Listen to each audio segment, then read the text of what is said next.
Hello everyone, welcome back to another episode. Is the Israeli-Palestinian conflict a religious one or a political one? A question that rings in many people's heads.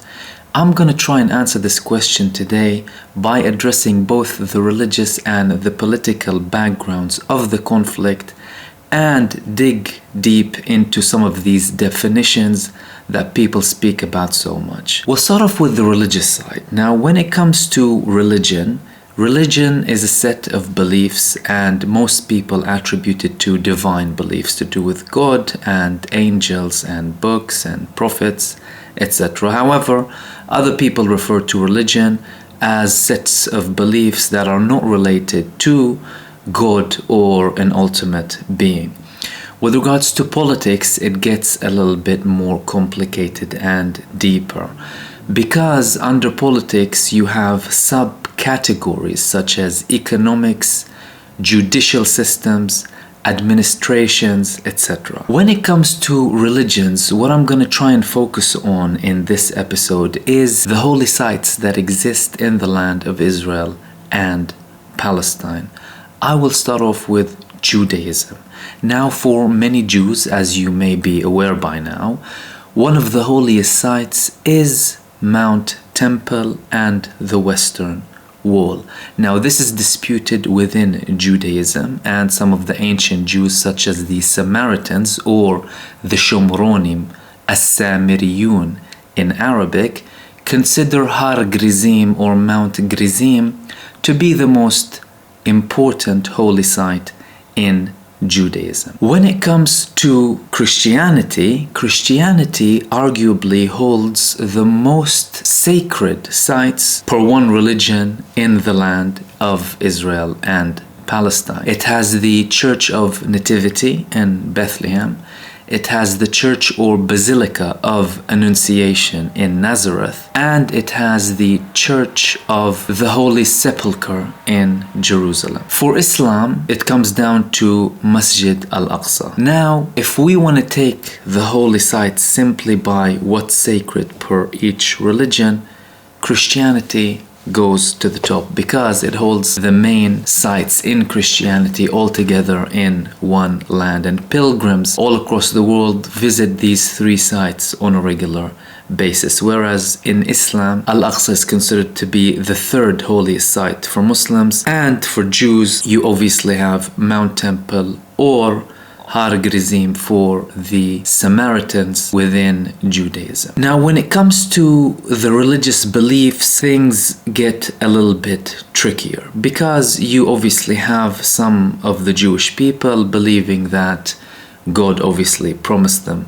this land. You have a minority of Christians, most famously the evangelists in America, who also support the idea and believe that the land of Israel belongs to the people of Israel. Now, obviously, there's a difference between how Jewish people define that belonging and why some sects within Christianity support that. Like, for example, you have regular tours in Israel from America and other countries where they basically visit the sites that are gonna witness events in the end of days, or how they believe it will be, and they believe that ultimately the Jewish people will convert to Christianity or face other consequences, mostly death basically. When it comes to Islam, obviously you have the belief that Prophet Muhammad, peace be upon him, went to Masjid al-Aqsa on a spiritual journey where he prayed with the prophets.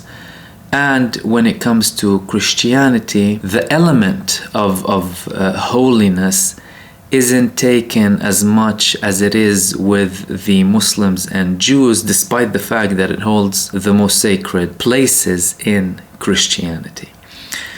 Now, that's on the religious side. You obviously, the more you dig, the more you find more things out. But I think the primary argument with the religious side, the belonging type of argument, if you may call it this way, where Jewish people claim that the land is theirs. Obviously, some Muslims will tell you, no, this land only belongs to the Muslims, etc.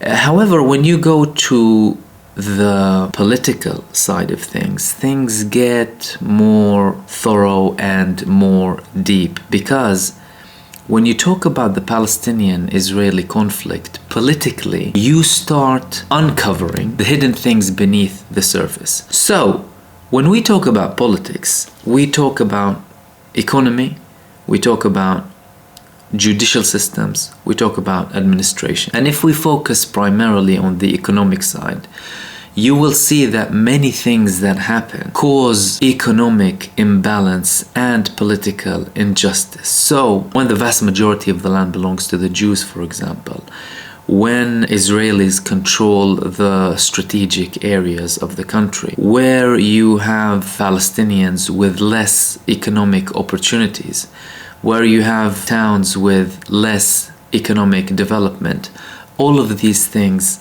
add up. And I'm going to focus a lot on the economic side because I previously mentioned in one of my videos, and it's from a chapter in my book, that where you have more deprived areas in Palestine, you have more resistance. So, for example, when you hear about tensions in Israel or in Palestine, where do they usually stem from? Areas like the West Bank and a place like Gaza. If we take Gaza, it's a complete and whole city under siege. It's an open-air prison. There is mass unemployment. You have lots of poverty. People rely on external aid to get by. Some people, many people don't know where their next meal is coming from. All of these things affect the day-to-day life of people and their approach to Israel as a country as well changes. When you go to the West Bank as well, Israel controls the most strategic sites when it comes to settlements, water resources, and lands that are more strategic. Israel controls most of them. And obviously, where you have high friction areas with full complete apartheid, Palestinians are restricted in movement. They're restricted in terms of employment, and they're restricted from doing basic things. Sometimes it reaches a level where they can't even go to their home. If there's, for example, a curfew in a place like Hebron, the military will put a curfew in, and you are not allowed to go to your home or visit your loved ones. And these things happen on a regular basis in the West Bank and in places like Jerusalem as well, especially where you have areas that Israel is constantly trying to get hold of.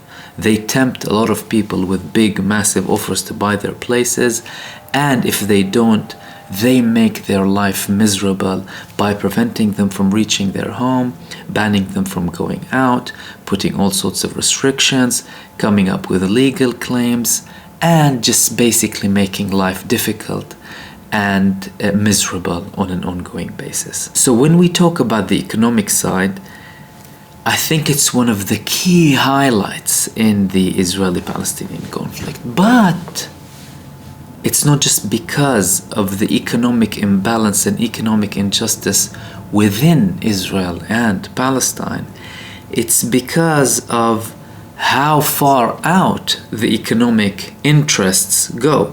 Now, the main people benefiting from the conflict in Israel and in Palestine, they're not even based in the country. They're based abroad.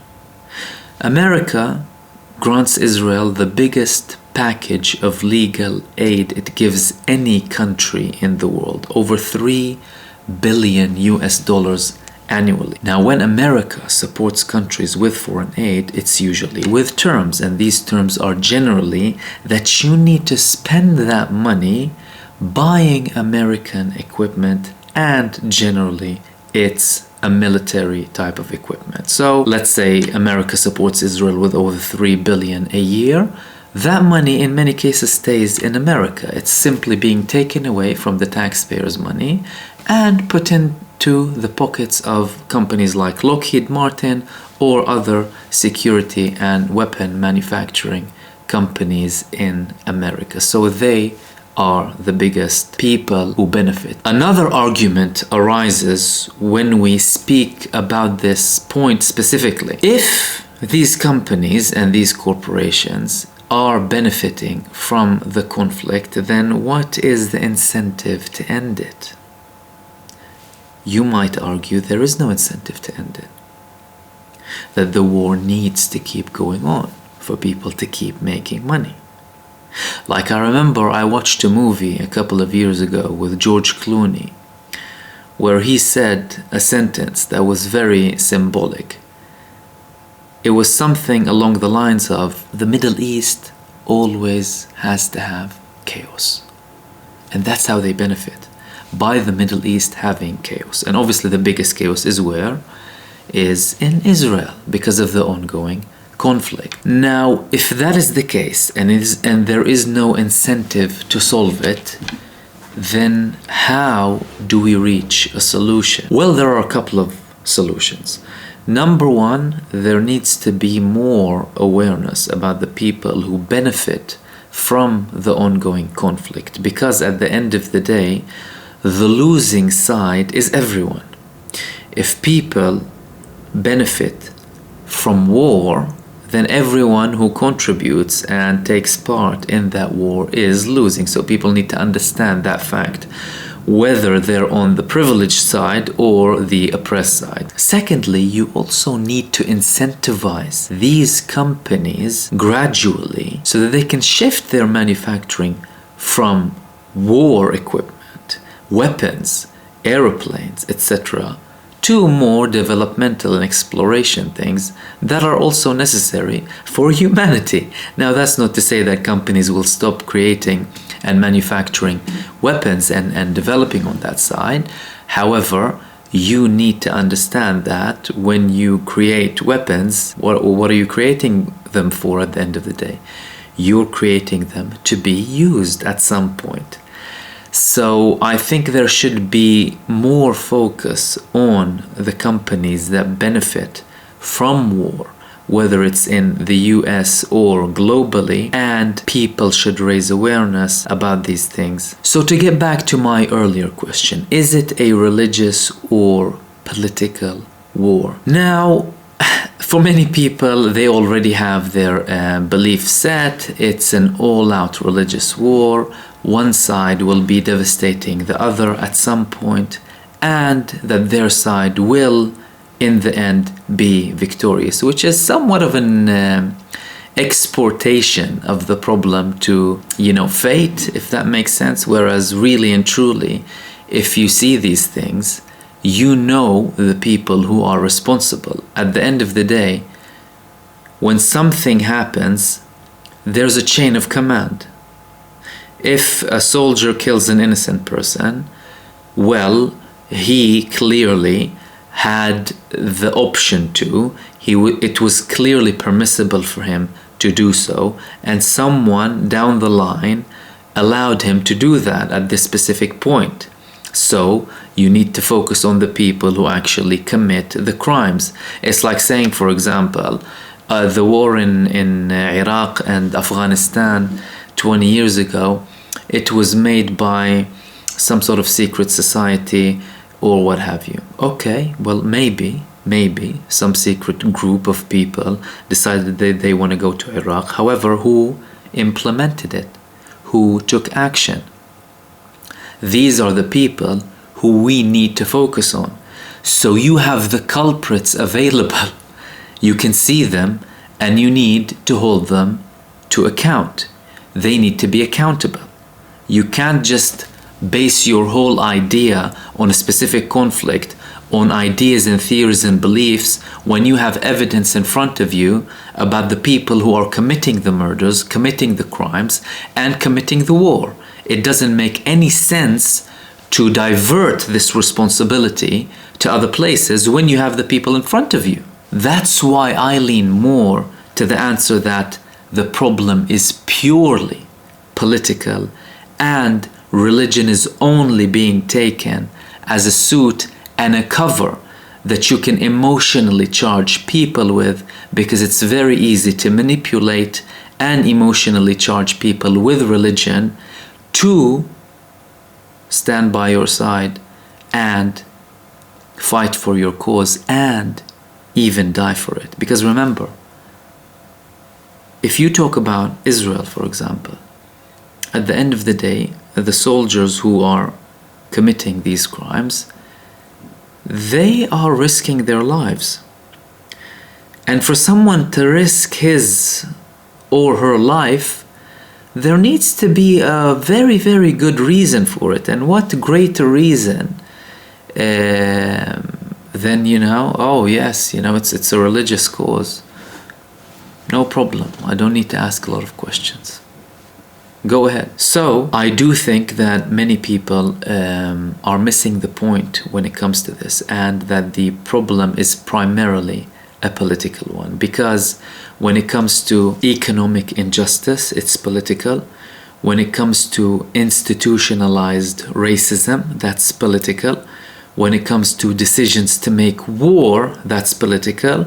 Or when it comes to decisions to make peace, that's political. So I hope I clarified a couple of these things for you guys today. I'm sure some of you will disagree with me and you will still have your own ideas, but this is my view of the conflict. And I've heard a lot of arguments from the Palestinian side and the Israeli side about, oh no, it is a battle between, religions, and it's an end of day war is gonna happen, etc. And to me, at the end of the day, you have people in front of you who are responsible. You have people that can be charged with war crimes for committing murders and injustices, and that's simply it. You simply deal with it as it is, instead of exporting the problem to fate, or say, oh yeah, a day will come and we will be victorious, and just do nothing about it. It doesn't work like that. That's